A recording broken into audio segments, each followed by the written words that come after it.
Elliot, are we ready to start?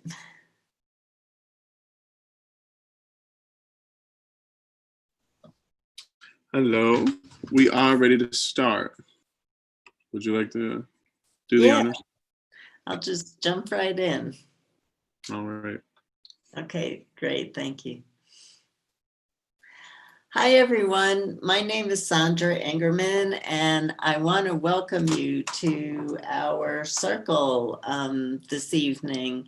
I know that people are feeling a variety of emotions right now. It's been a raw nerve day, unless you've been really doing your shamanic work of going outside and being in nature.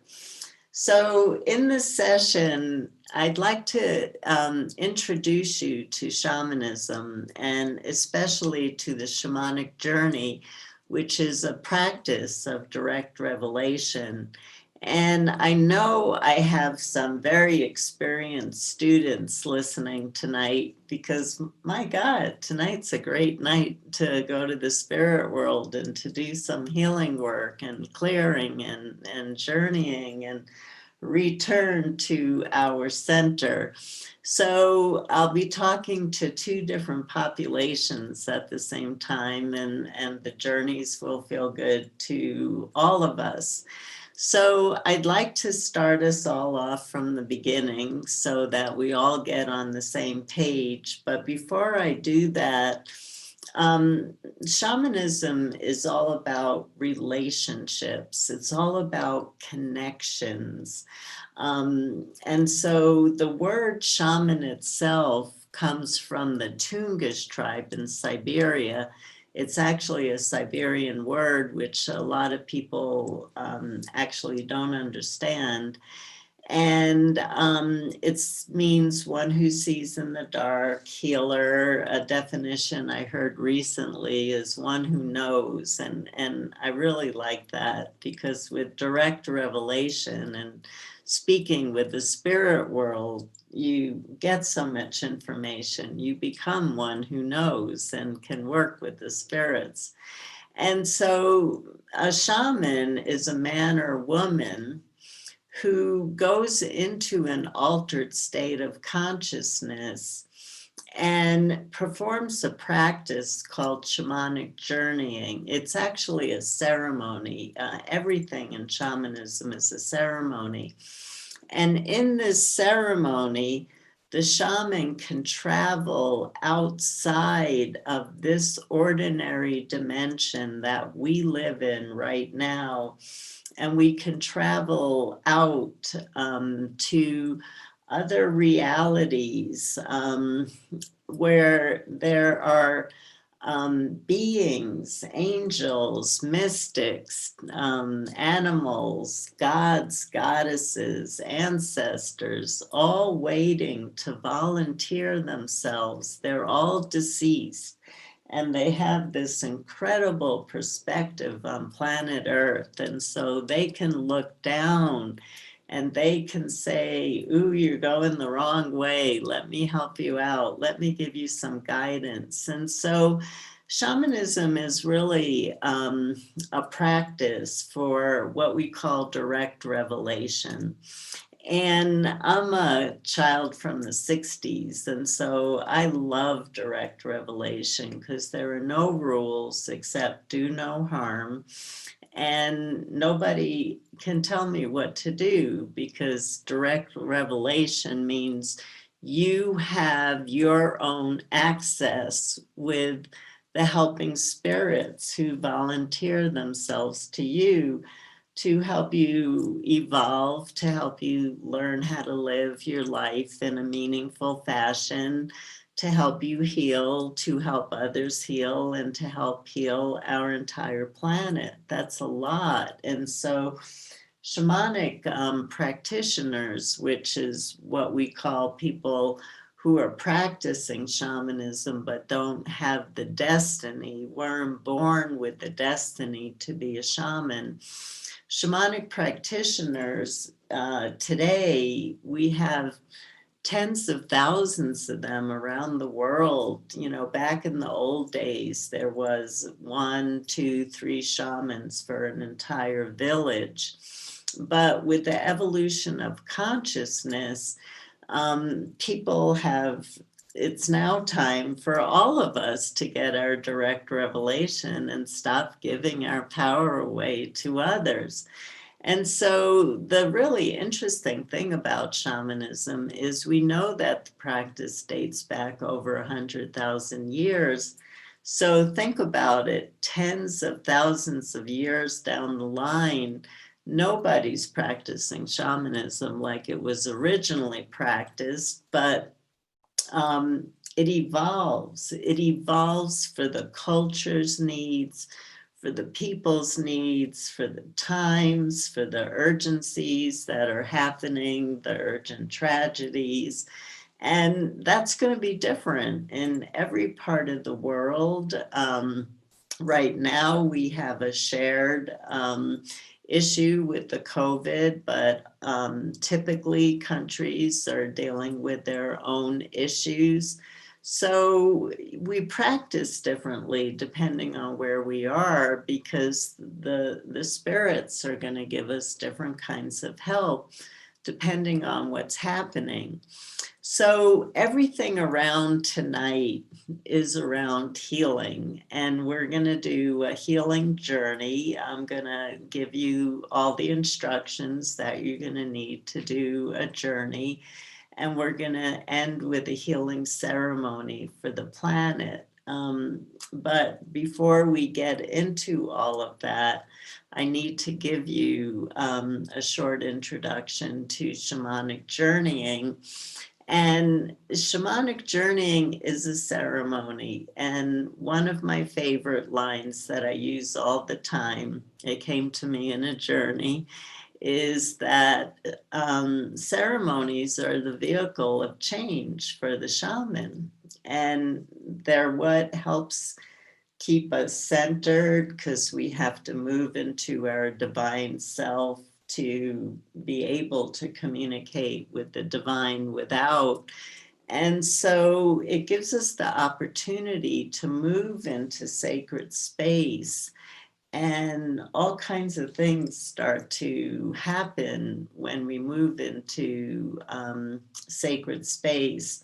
So basically, what we're doing tonight is we're opening the door to the spirit realms and to see what healing, what kind words, what guidance, what advice that they want to give us. So back to the ceremony that I was starting to talk about.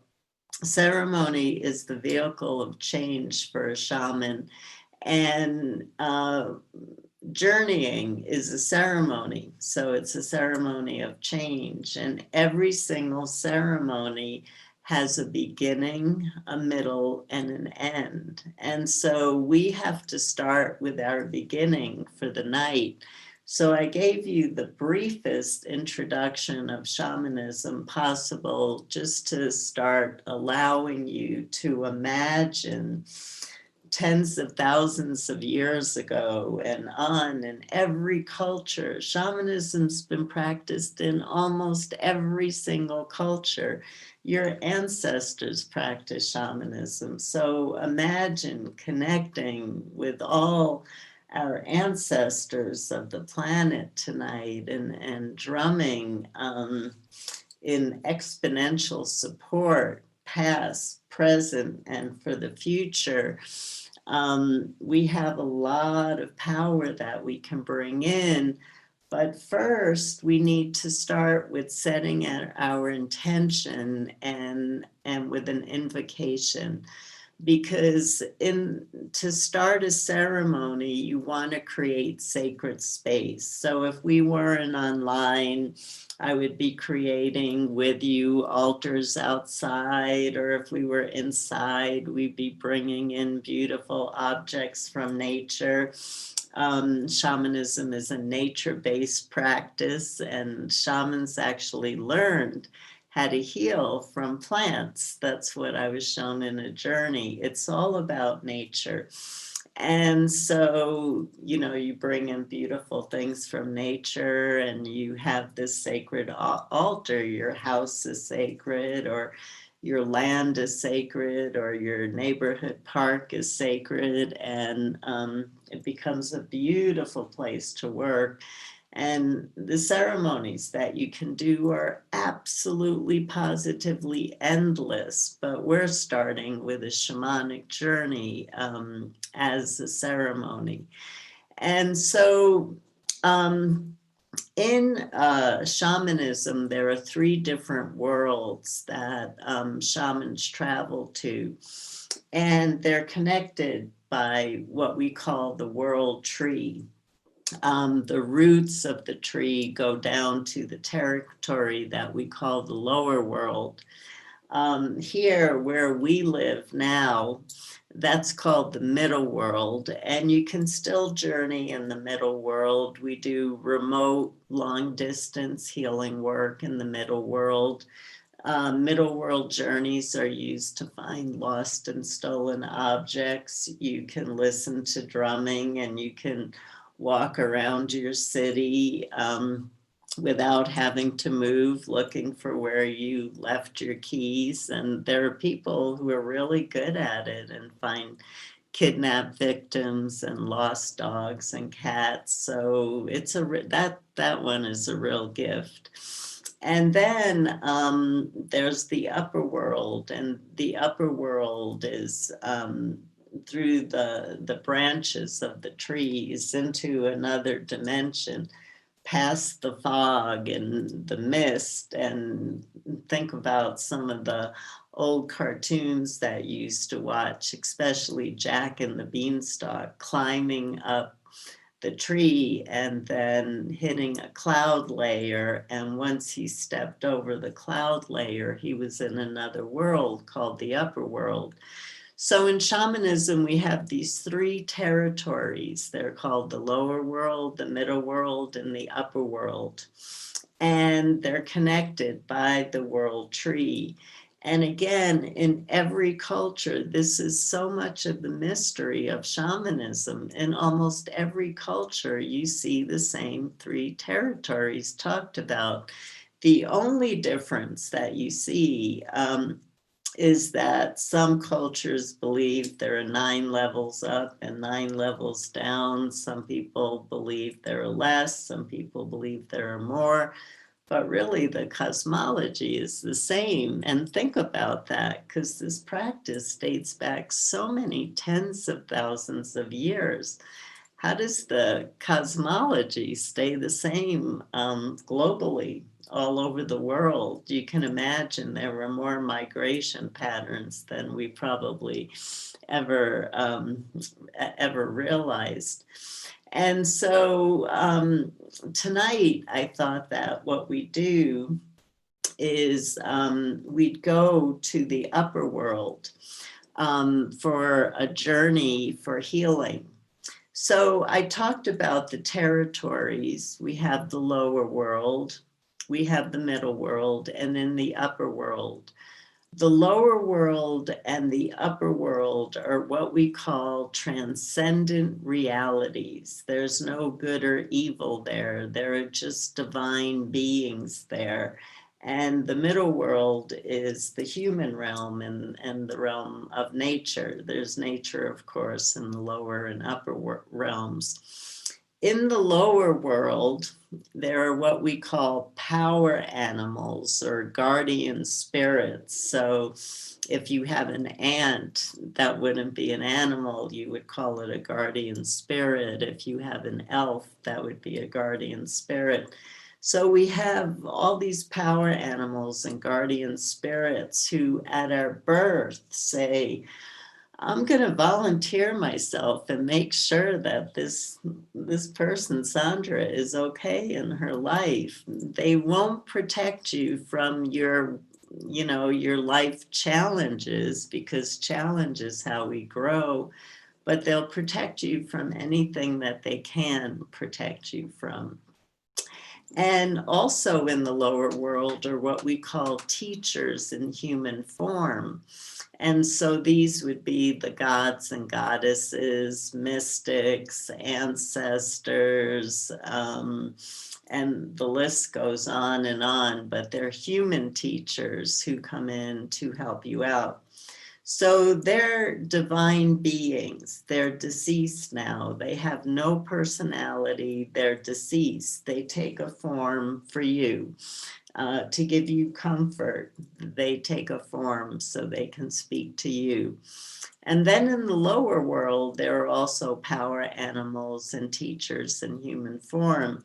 So you have different kinds of spirits in both worlds.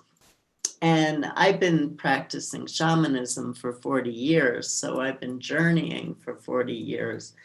And I've met, I can't tell you how many spirits, how many worlds I've been to.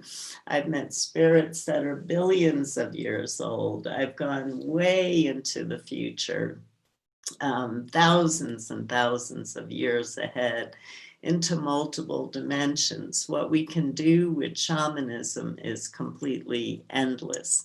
Excuse me for a minute. So I thought that for tonight, because number one, we're not exactly sure where the election's going. And in any big event, we're going to have people who are happy about the results and people who aren't happy about the results. So we want to do a healing for all of us. But first, I've been talking too much and haven't led us into an invocation to bring our circle together. So let's start with that, and then I'll talk about the journey that we're going to do, and we'll get started on that very quickly. So what I'd like everybody to do is close your eyes and imagine being in a big, beautiful circle with a gorgeous altar in the middle of the room. I described an altar before, but the altar is really great because it creates sacred space. So what all we're going to do is we're going to do some breathing, and I'm going to do some singing, and we're going to do some holding of hands and connecting with each other, opening our hearts, because the spirit can't help us unless our hearts are open. And then we are ready to begin our work together. So let's start by emanating love. Take some deep breaths and imagine your heart chakra being stretched open. Take some really deep breaths, and no matter how you're feeling today, I don't care how you're feeling today, state one thing that you're in gratitude for around your life. Because amazing spiritual building blocks are born out of practice of gratitude. And that's truly how we create the new world that we want to be living in. And so hold your hand on your heart, take some deep breaths, diaphragmatic breaths. Put your hands on your stomach, make sure your stomach is breathing in and out. Because if you're breathing shallowly, you're definitely going to move into a state of anxiety. So let your breath go and let yourself relax while I start to use my rattles and start to bring ourselves together in our circle.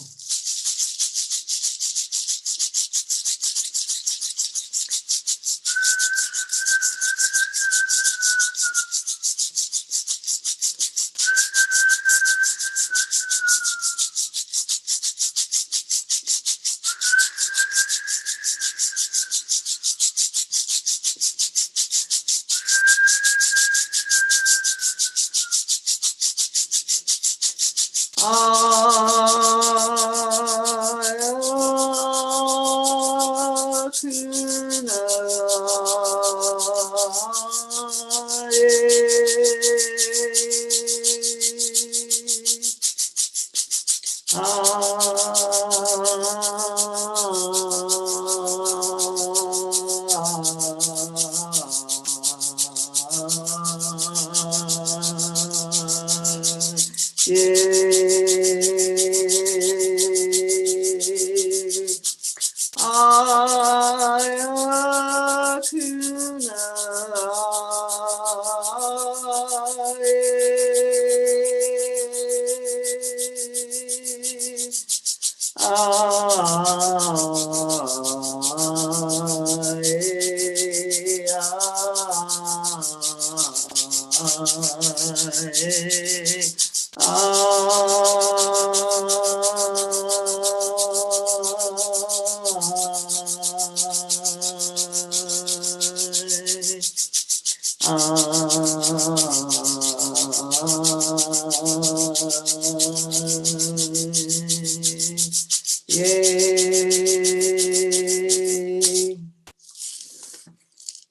So, feel yourself connected. Imagine yourself holding hands with other people who have joined our circle tonight. Feel the touch of another in a time when that gift is becoming a scarce gift. Look into each other's eyes with love. I don't know about you, but a lot of my day, I'm walking around and people looking at me suspiciously or in anger. Let's shift that energy by spreading love through our circle. And by feeling ourselves absorbing the love from our circle and from this community that has joined just for tonight. But we're here, so let's fully engage in the work together. So we can drop hands, and I'm going to give instructions for the journey. So how shamans actually go into an altered state of consciousness is through typically listening through monotonous percussion. Drums, rattles, bells, bowls in Australia, didgeridoos and click sticks are used. Different instruments are used in different places, and part of it has to do with weather patterns and what materials sound good when you play them in the climate changes. And so tonight I'll be drumming for you, and that's the classical way of going into a shamanic state of consciousness. Drumming actually slows your brain waves down so that you go from your thinking mind down into where your soul and spirit lives. And so you bypass your thinking mind and you have this great connection with your soul and spirit. So I'll actually, well, we're actually going to put on a drumming track because it sounds better over webinar. And I'll give you the intention first, so, and the instructions, how to get there. But I just wanted to, again, talk about how in a shamanic culture, a choice by the shaman would be made of whether to go to the lower world, the middle world, or the upper world, because shamans start to have volunteer of helping spirits who in shamanism, we're actually a vessel for the spirit. So it's not like a client comes to me and I ask my spirits what I should do. I actually step aside in my body and let my spirits come in and work on the client. So in the anthropological literature, this is called the hollow bone, the shaman as the hollow bone, or the empty reed, where the power of the universe can come flowing through that can heal. And the downside of learning shamanism in a modern Western world is that everybody's into methods, and in shamanic cultures, because the shaman takes his or her instructions from their helping spirits, every shaman works completely differently because all the spirits work differently. Where here, we try to everybody do the same method, follow whatever teacher you studied with. And then what happens is the spirits don't have the power to be able to shift the energy because your ego is too much in the way. You can imagine that. So we're gonna start a little bit with a song that will help you start to move into a shamanic state of consciousness. And then the drumming track will come on and a picture will come on so that you're not looking at a black screen. And there'll be monotonous drumming throughout the journey. So the intention of the journey is we're going to travel individually, this is your own journey, up to the upper world with the intention of meeting a teacher in human form who will perform a healing on you to clear your energy of all the negativity in the collective right now and any negative energy that you sent into the collective right now. In shamanism, one of the causes of illness is what we call spiritual intrusions. And spiritual intrusions come from negative thought forms, me sending out, I hate you. I'm horrified by this, but it's more than my words. I'm sending the energy, and that energy affects all your loved ones. It affects your health. It affects every single life form in the entire web of life. And so it's really important for us to learn how to express what's happening for us on an emotional level, but to turn the energy, transform the energy into light so that what gets sent out into the world is just pure love and light.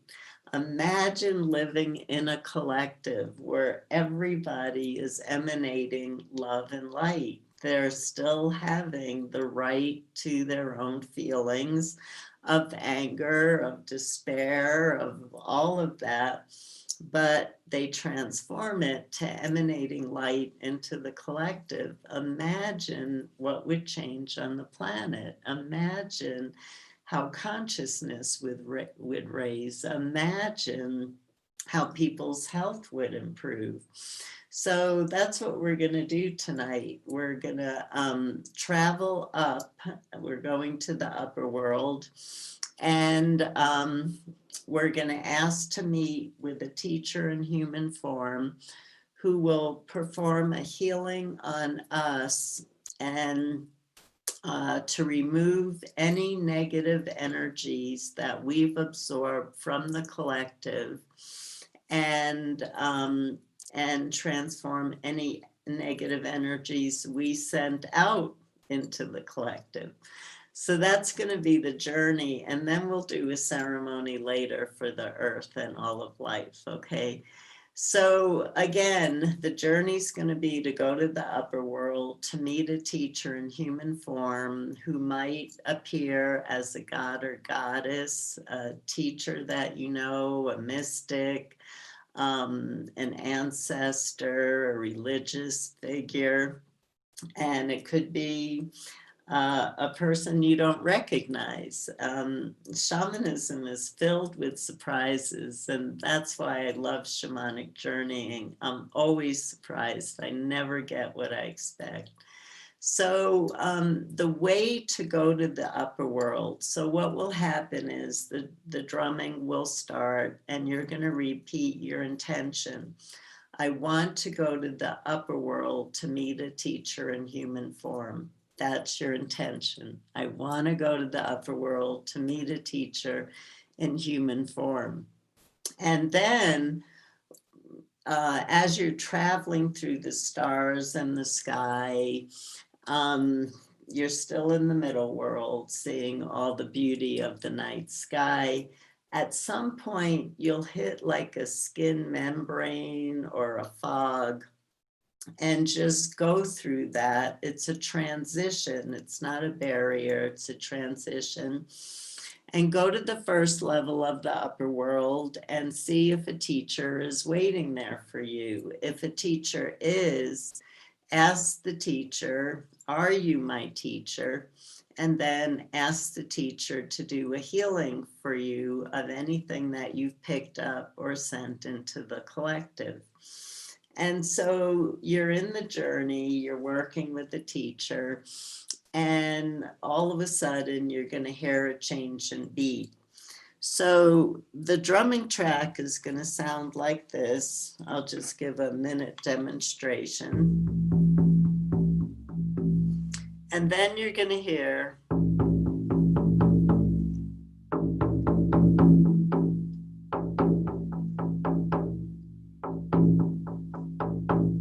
that means thank you, say thank you to who you were talking to.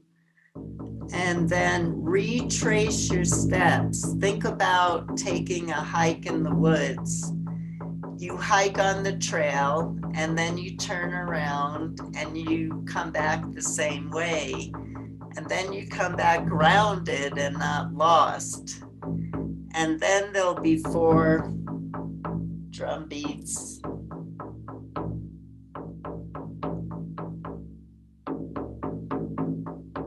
And that will let you know that the journey is over. And you can open up your eyes, and I'll be back on the screen to welcome you back. So the one thing I haven't shared with you, obviously, is how do we get to the upper world? I talked about the lower world, the middle world, the upper world are classic cross-cultural territories, universal territories in shamanic journeying. Power animals, guardian spirits, teachers in human form are classic divine helping spirits who take a form for us to give us guidance, healing, to help to bring our lives back into balance, to help us evolve, and the list goes on and on. And then I talked about how monotonous percussion is what changes the brain waves from the thinking mind to spirit for the shaman. So we know the tools that we're using and we know where we're going. Now we have to learn how to get there.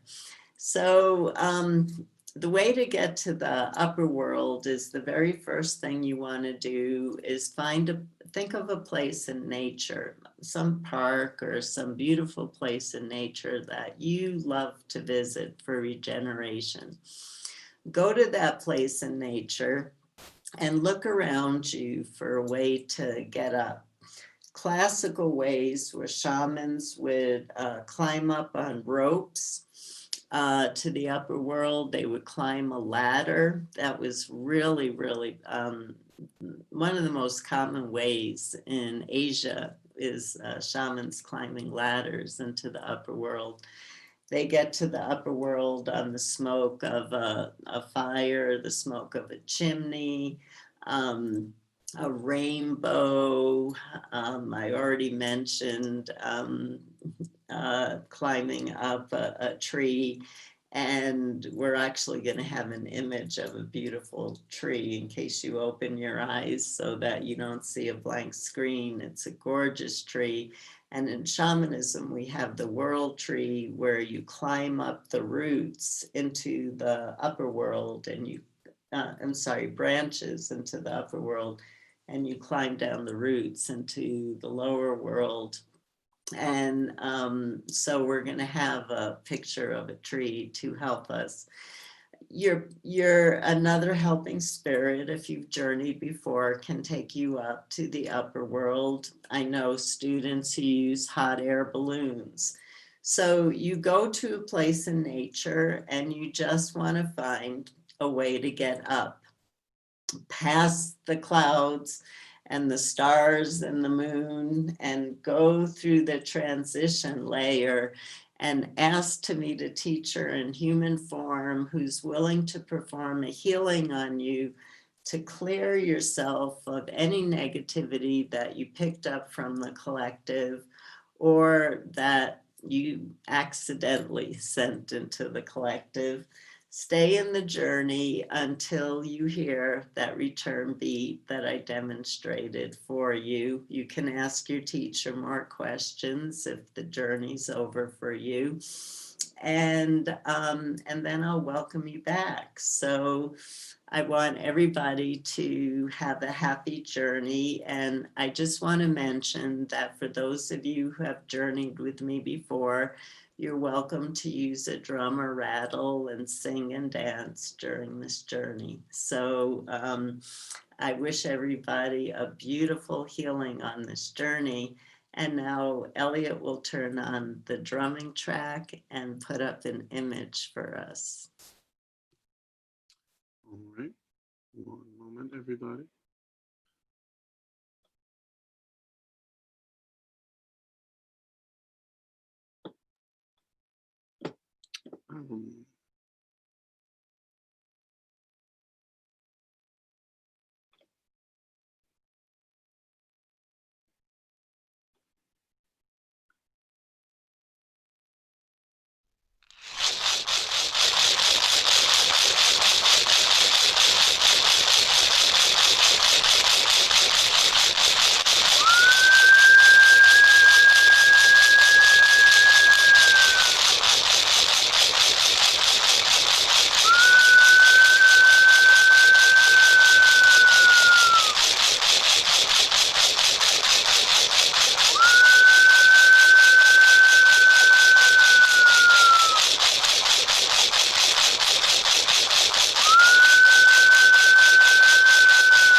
Welcome back, everybody. Come on back from the journey.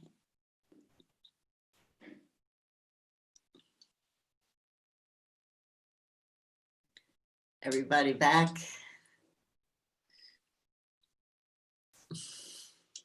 So typically after a journey, it's good to take some notes, because it's amazing. Sometimes we get really profound information and we think, oh my God, there's no way I'm ever going to forget this information. And we do.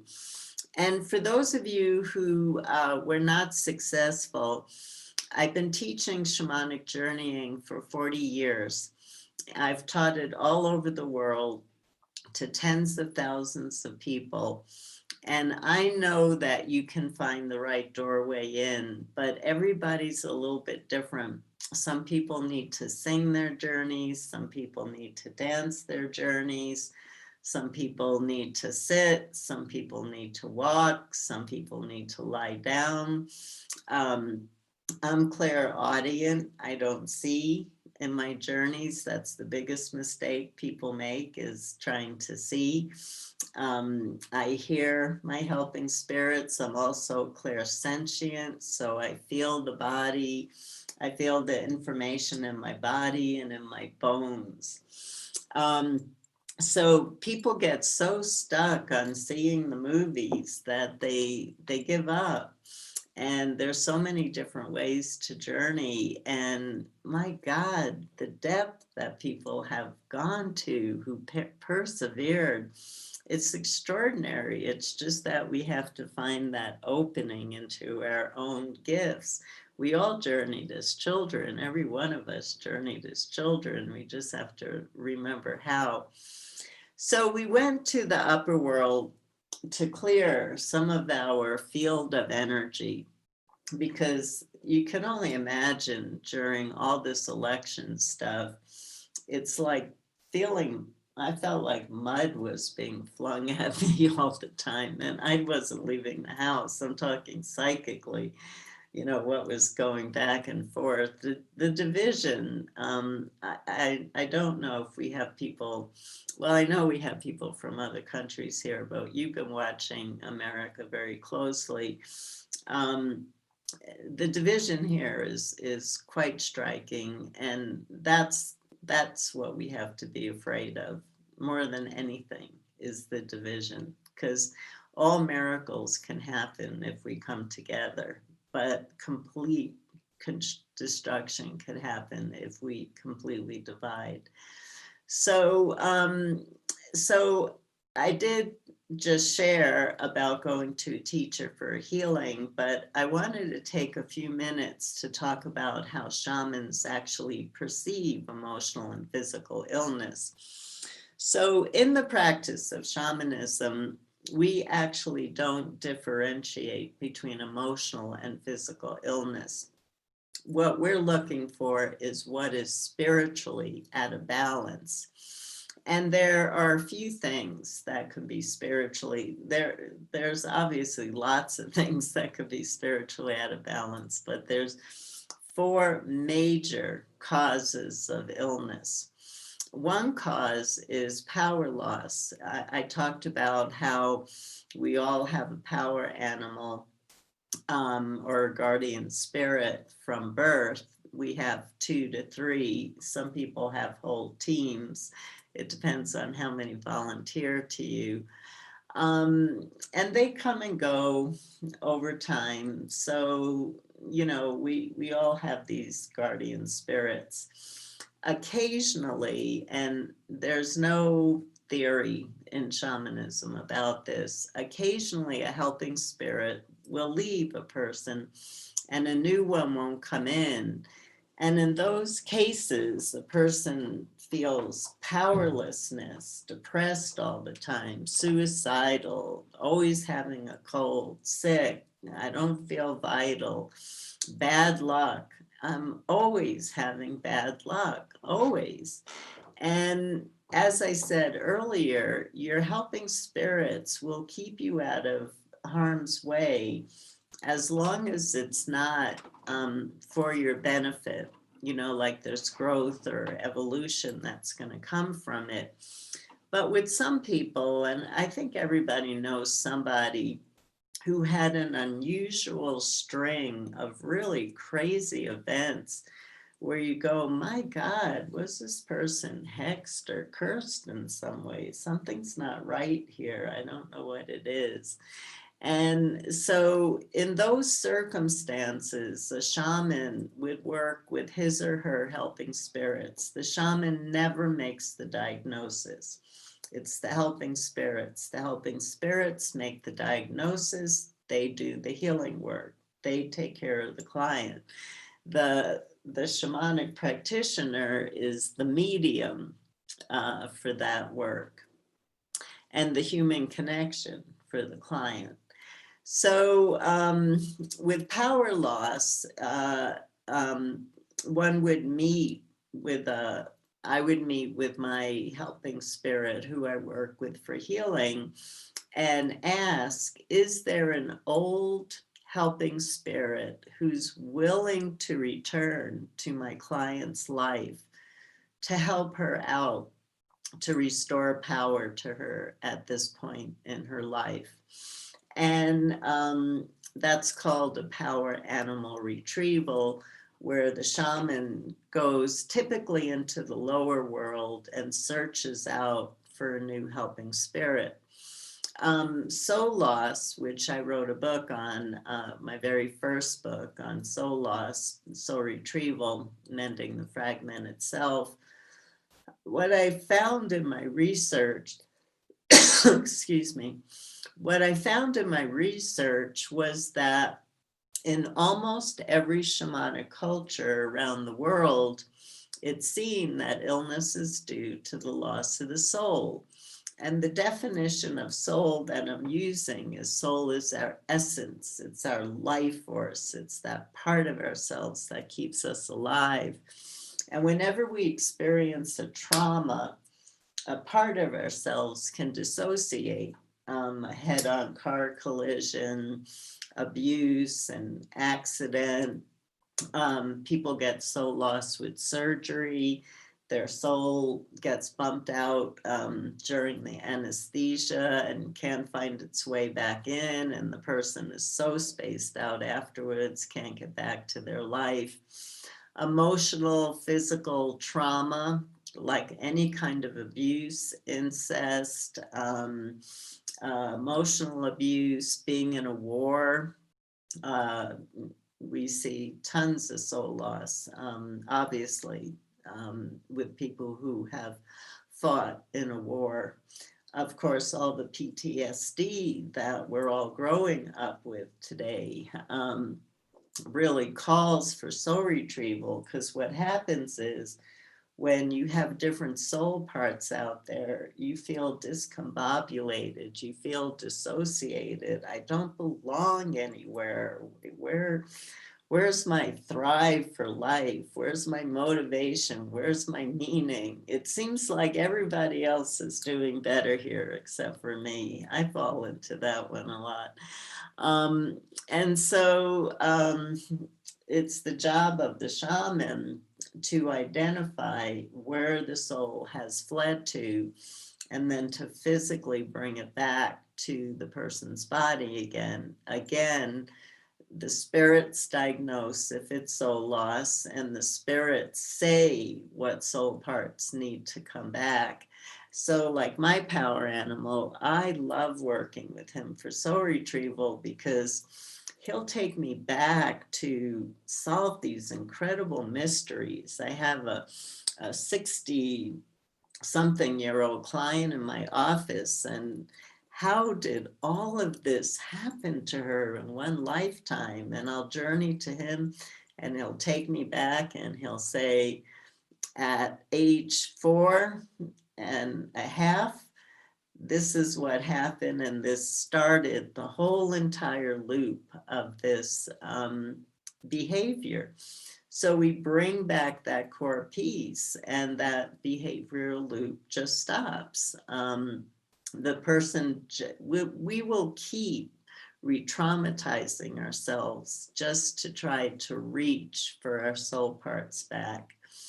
And then with power loss and soul loss, something's missing. You're missing. Um, uh, um, with power loss, you're missing your helping spirits. With soul loss, you're missing your true vitality. And so the universe can't stand a void. So something might come in to take that place. And in shamanism, we call that a spiritual intrusion, and it comes from negative thought forms. And so I started to talk about this before, that as a human, we came in here to fully express our bliss, our joy, our disappointment, our anger, the whole gamut we came here to do. But energetically, there's something energetically that goes out behind that anger, that goes flying with that despair, that goes flying with those suicidal thoughts. And it goes out into the collective. And first it bounces back to you. It bounces to all your loved ones. It bounces to everybody. Every single living being on the web of life ends up receiving the energy from that emotion. So would you like to see the energy of that emotion be transformed to love without you losing your sovereignty of what doesn't feel right to you? So you get to express yourself still, but you end up flooding every little being with just pure love and light. I just love that. And so that's a really important part of healing with spiritual intrusions. So spiritual intrusions show up in different ways. They'll show up in a person who has a localized pain or illness like brain cancer, throat cancer, stomach cancer, an elbow problem, chronic pain in their heart, chronic fatigue in their solar plexus. So it's a really localized area where the shaman could look with his or her strong eye into the body of the patient and see a blockage that obviously shouldn't be there. The shaman pulls it out or sucks it out and brings it back into nature, which is its natural world. And so this is called a shamanic extraction. So I've been talking a lot about the COVID with shamanic extraction because what did I just share? Intrusions come from the negativity in the collective. And so from a shamanic point of view, where the COVID would come from is from too many negative energies in the collective, and it created a pandemic. That's a classic shamanic theory on pandemics and epidemics. And then you can become possessed. We're all familiar with ghosts and poltergeists, and we're familiar with them walking around the house and haunting us and turning on the heat at night and banging pots. And I know I've lived in some interesting places. I'm sure you have too. But a possessing spirit can also go into a person who's missing their soul or missing their power.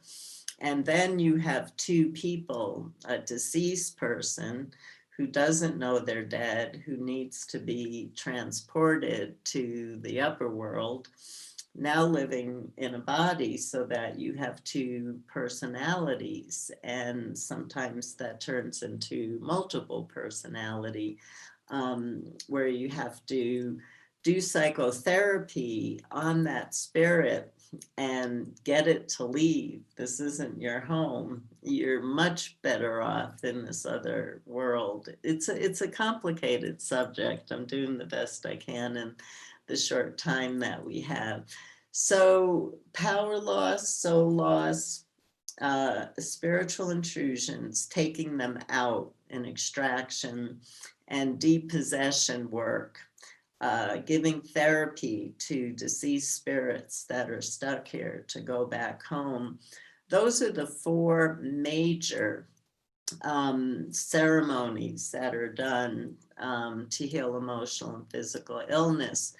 What I'm noticing right now is with students going to shamans around the world for healings, shamans are starting to focus on the lack of connection with our ancestors in this culture. And so they're doing a lot of ancestor healings because our ancestors have our back. And if we're not connected to our ancestors, nobody's helping you move forward. Nobody's at your back. And this is in shamanism, this is very important work. Now, remember, the work always evolves. The healing work always evolves. And it never stays stagnant. I've heard about communities, shamanic communities in South America starting to change their chants because the problems they're dealing with are different. So we have to keep changing our ceremonies and our way of working in order to stay current with what's happening on the planet right now. And so a lot of my work moved to healing the earth. I wrote a book, Medicine for the Earth, and then Walking in Light, that has my whole course in that book. And the Book of Ceremony that shares how to perform ceremonies for endless issues going on in your life, good and challenging. And so a beautiful ceremony, really simple ceremony. I used to make it so complicated till I was in halls with 1,000 people and had 5 minutes to do this ceremony. I work with a process called transfiguration. And actually, the god Anubis in Egypt gave me this practice in a dream. And this is the practice he gave me for healing the earth, of helping people. He used the word transfiguration. Transfiguration means shape-shifting, but what he was sharing with me, this is a long story I write about, what he was sharing with me is if you step away from your body, your mind, and your ego, you're just pure light. You are a true reflection of the Creator, true reflection of the Creator. You're just pure light. So I like to help people get in touch with that pure light. And the first thing I ask people to do is to absorb it into their body like a plant absorbing the sun for healing. And then after you've healed yourself and absorbed that amazing light, to let that light just flow from you. You're not sending it, it's flowing from you. And it's flowing all over the collective. Now, the thing about working with light is you don't need permission to do this work because it's a matter of perception. So we can see the planet Earth as filled with negativity right now. Or I can step into my spiritual self and look through spirit's eyes and go, oh my God, this beautiful planet so filled with light. And think about the difference of the effect. Oh my God, the planet's gone too far. It's horrible. It's filled with angry people. They don't belong to be here. Oh my God, the planet's so beautiful, the colors, the love, and the list goes on. You're smart people. Think about the effect we're having on the planet. Think about it. The energy we're putting into the collective and taking from the collective is affecting the health of us and the planet. And so we could either see the planet as suffering and pity it, or we could see the planet in its light. So you didn't have permission to see the planet as suffering. So you don't need permission to see the planet in its light.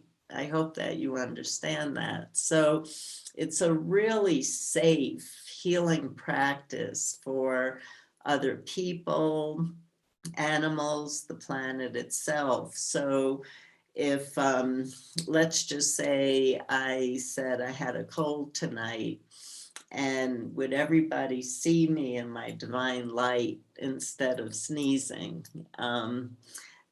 You can see the difference of what would be being sent to me, but you didn't really need permission. You're either going to say Sandra looks terrible tonight, or you're going to say Sandra looks bright tonight. And whatever you say, that's the reality, and that's the projection onto me. It's an interesting topic because when we pity, we really burden people with unusable energy, and they don't need that when they're struggling so hard. They just want some comfort. And when we pity them, it's like an energy pushing them down that will never let them come up again.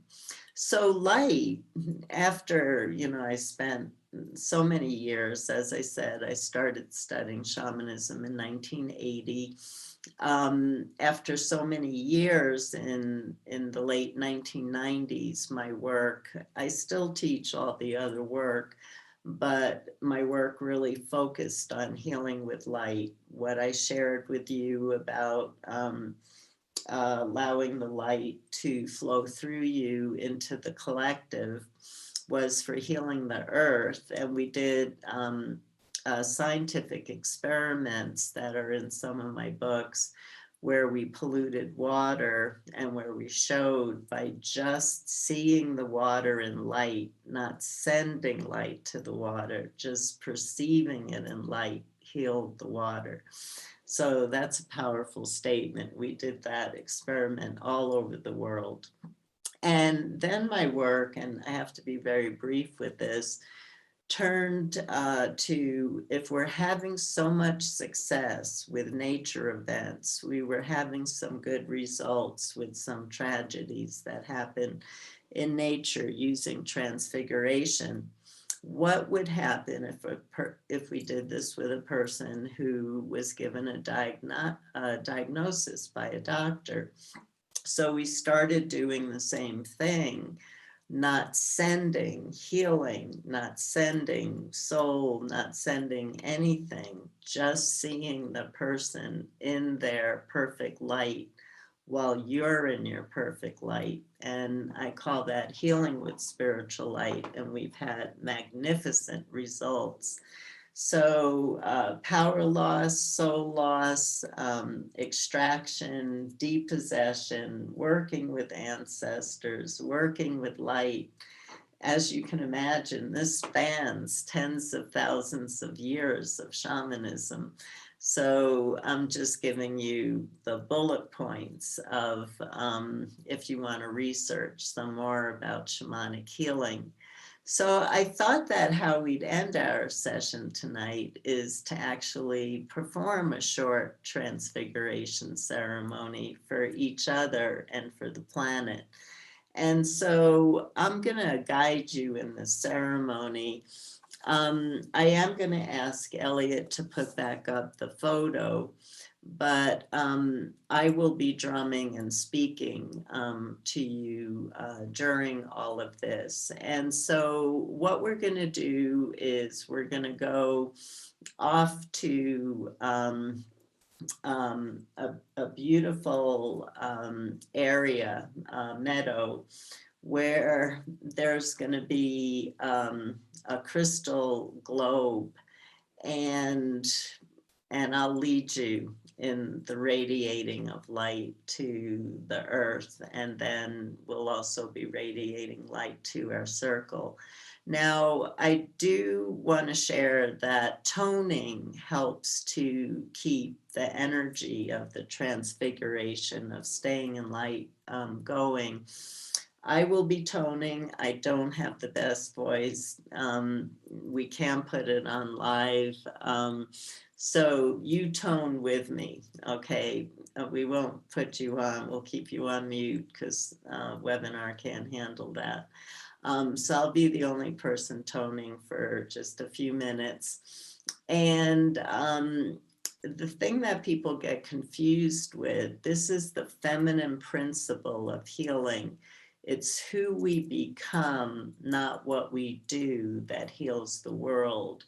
And so think of a star. A star doesn't try. It's not doing anything. It's not forcing light. It's not saying I'm too tired to shine today. It's just shining. And it's not sending anything anywhere. It's just shining and lighting up the globe. That's what you want to picture yourself doing. This isn't hard. No effort. No effort. Relax. Sigh as you do this. This is all about sharing beautiful light with the world right now. So what all you have to do is, if again you're an experienced practitioner and have a drummer rattle, you're welcome to use this during the ceremony. You're welcome to dance. You're welcome to sing. Everybody else, if this is your first event, I'm so excited for you. This is the most beautiful practice. So we're going to start in your room again, and I will lead you.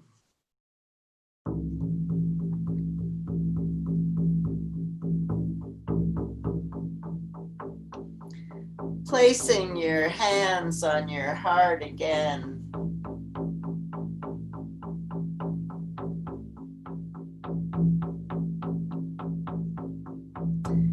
Standing up, walking towards your door. There's a veil, there's a mist. There's a curtain that you just have to step through.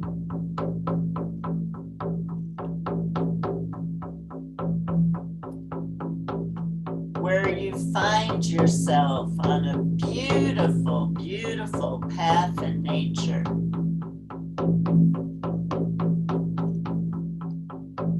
Take in all the colors and the sounds and the smells, and really feel your feet walking on the earth. Mother Earth, Gaia, she's 4.6 billion years old. Imagine yourself walking the path, connecting with this ancient heartbeat and feeling recentered and safe inside of yourself, knowing that you're one of her beloved children.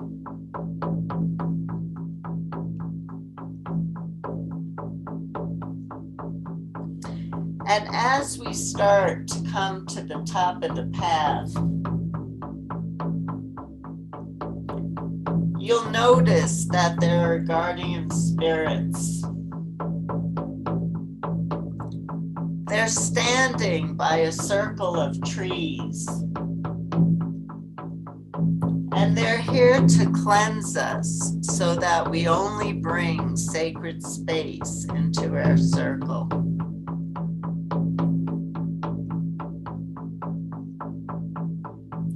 They might use a feather, some sage, sage, some healing herbs. They might put a little water on your third eye. They might whisper love in your ears.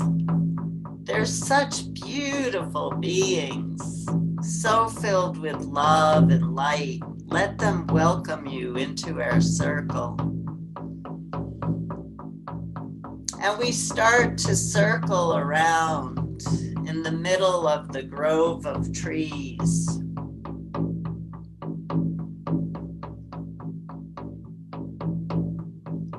Look up at the night sky, at all the stars, reflecting back your incredible beauty.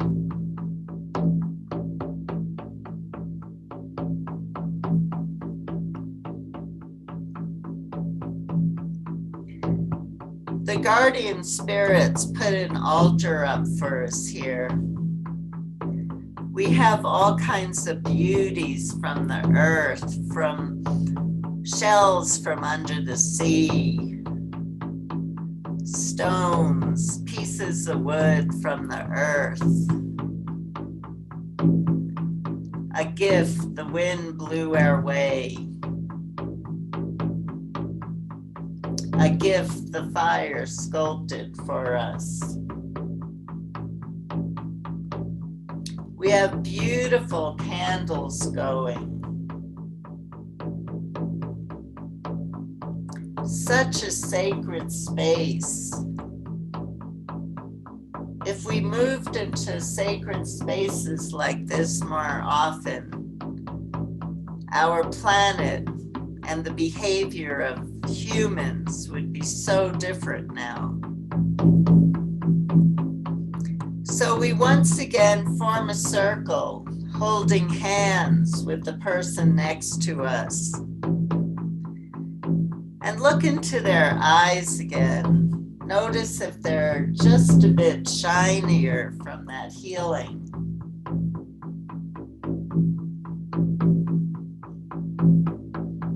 Look at our beautiful earth sculpture. She's gorgeous. She's ancient. She adores us and loves us. And we're here for such a short period of time to be able to contribute to her health and to the health of all of life. And so in our circle, honoring the earth and each other, I ask you as you stand to travel within yourself. Imagine stepping out of your body, of your mind, and you're a pure spiritual being, just filled with light.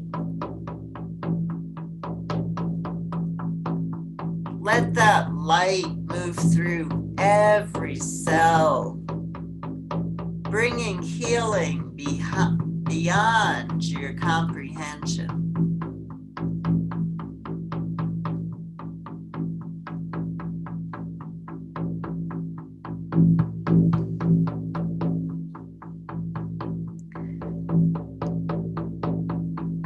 Let that light shine. And now, let it just effortlessly flow. You're not sending it. It's just naturally flowing out of your body through our entire group, filling us with such beauty and light.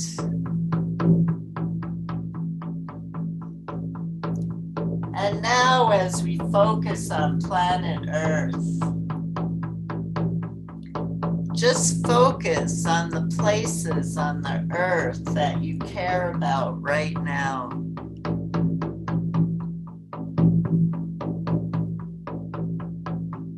Many of us in America are focusing on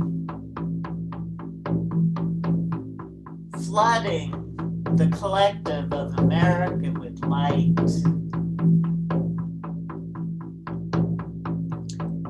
help people remember about the power of love, light,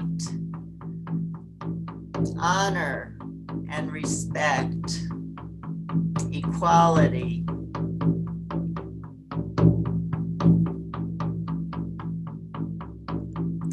We join together, and with words that feel important to us, we put out a prayer for the places we love.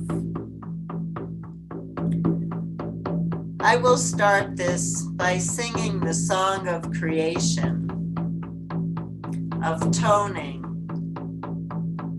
and just join in with your mute button off.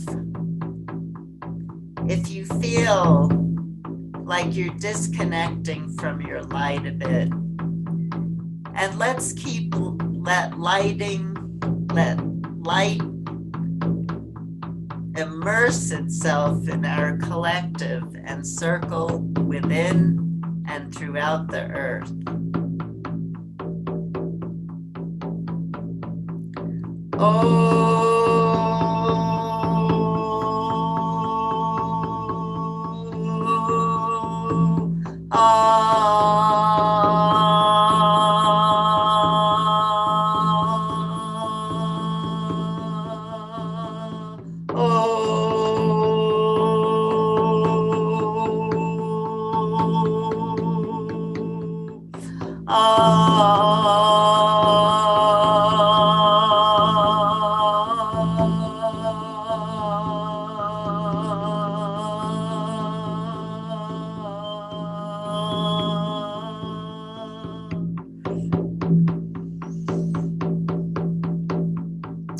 So let's hold hands with each other and share this light.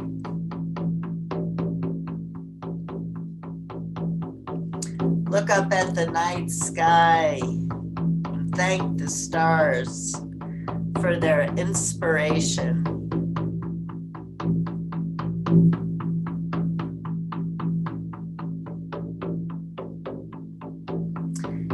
And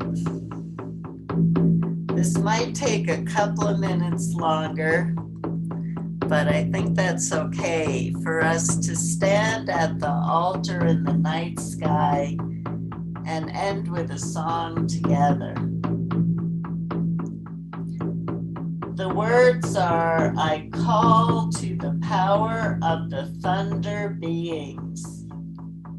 I call to the power of the earth. I call to the power of the east and west. I call to the power of the north and south. Behold, the time has come. The time has come to unite as one. Behold, the time has come to encircle the earth with our love. So I'm gonna just briefly switch out my drum for my rattles and just join in with me when you have the words.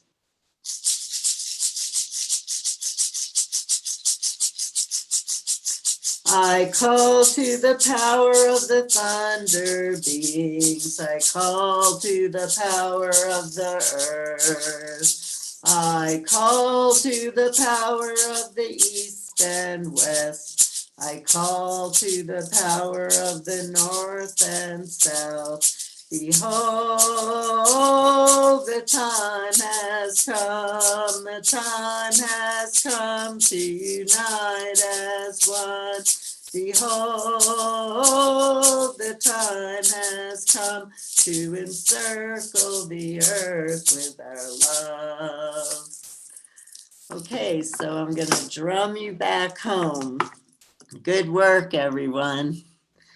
Smile, hug people. We don't know how often we can hug people except in these virtual ceremonies.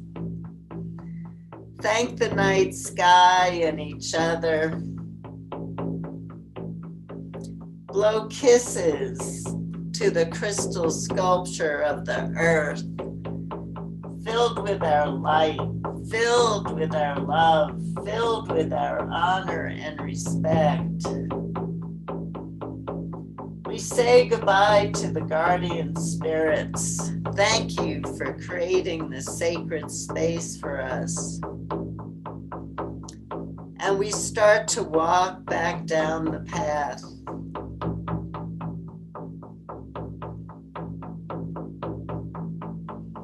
Taking in all the beauty, connecting with the heartbeat of the mother, feeling the wind caressing us.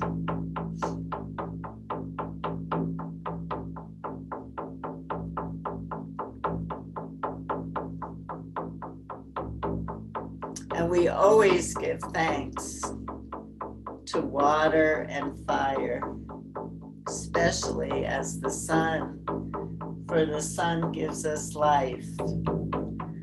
We thank all the helping spirits who joined us in this ceremony tonight. Thank you for taking care of our circle. Thank you for your support over time.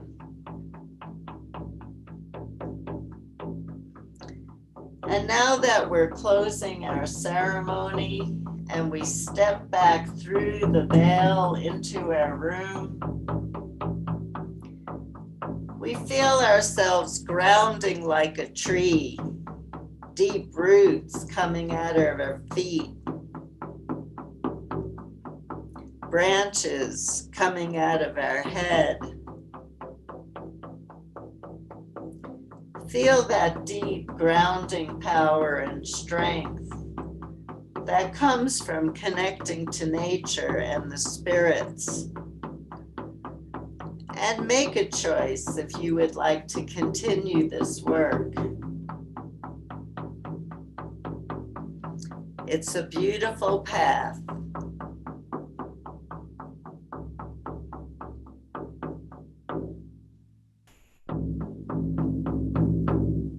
I welcome all of you home.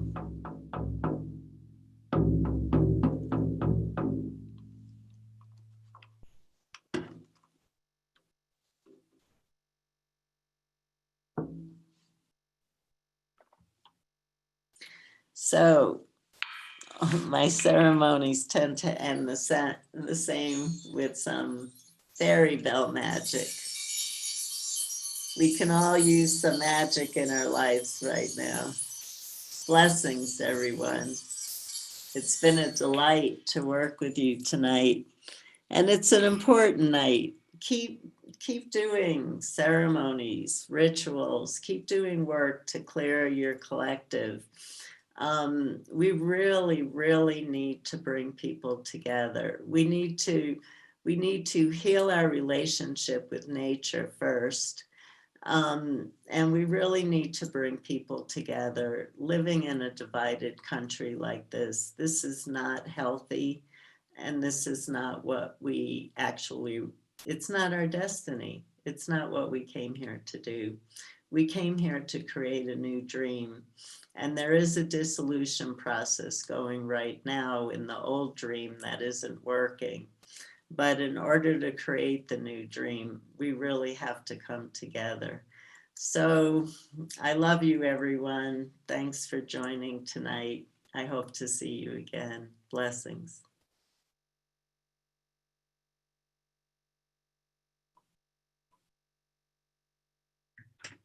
All right.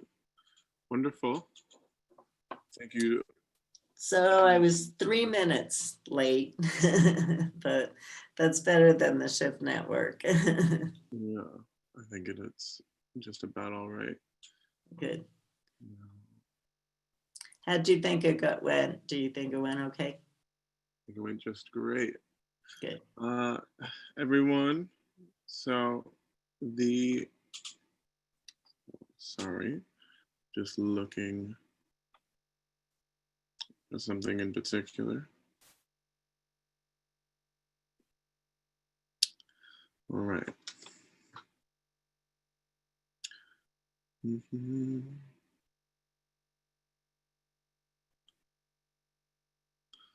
All right. So thank you to everybody for joining today's event with Sandra Ingerman.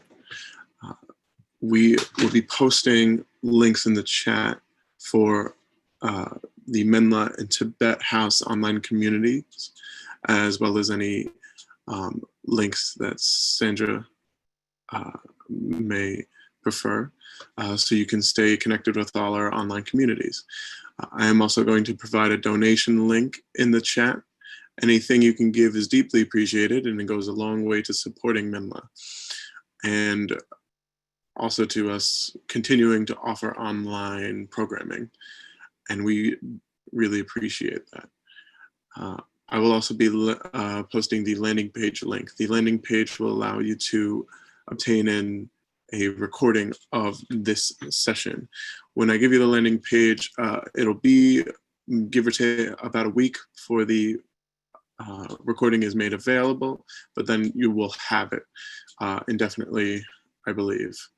So I'm going to leave the room open for a couple minutes while I get those posted, and I will let you know before I actually close the room, so you have plenty of time to gather everything you need. All right. And thank you to Sandra, and thank you all for joining us today. And we hope to see you at future online Menla events. Take care. All right. Sandra, I thought that was wonderful. Oh, good. And I didn't realize, I'm sorry, it was my fault. Oh, no, it's okay. Everything you did. That the recording was still on when I said, Elliot, how was this? So